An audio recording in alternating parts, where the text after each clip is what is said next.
All right, so whether you're throwing a kid's birthday party, a dinner party, or maybe even a family get-together, you always start with a list, right? Yeah. You always have the guest list, the food list, and maybe a list of different venues. How about that? And the wine list. Oh, yeah, you can't miss the wine list. Important. All right. But there are other lists that can help your party planning be less stressful and more memorable. And who better to explain that than Paula Rizzo, the author of the book Listful Living. Welcome back to the show, Paula. Good to see you. Hello, nice to meet you, and let's talk lists and parties. Yes, we will. So let's start with the basics. What are the usual lists any party planner should start with? Yes, well, the list-making process will make you feel less stressed and more in control. So you do want to start first with that guest list, because that will, of course, dictate all the other lists, right? How many people do you expect coming? What will your invitation list look like? Then we go on to food and beverage, which of course, is probably the most memorable part of the party, let's be honest. So you want to make sure that you have things that people will really love. I want you to think about other events you've been to and the things that you really enjoyed as far as entertainment and music. What was the mood like? Make a list of all of those things.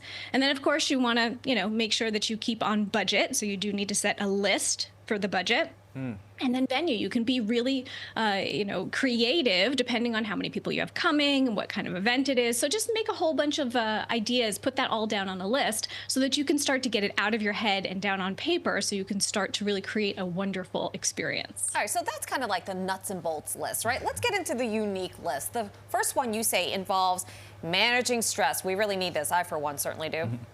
For sure. Planning a party, planning an event is stressful, and you know what? Not everything goes right. So you need to be prepared for that too, both in your planning and then during the actual event. If something goes wrong, can you sort of calm yourself down in the moment and not freak out? I want to make sure that you're not overwhelmed. So, something like having a meditation practice, even 5 minutes, or just, doing some breathing to get yourself back on track. Having a go-to, somebody who you can call who will be able to help you. You want to have that list of things that will keep you mindful in the moment so that you can enjoy the party and not be overwhelmed and keep your nerves in check too. Like Seinfeld folks used to say, serenity now, insanity later is the way it sounds. And next, what can I bring?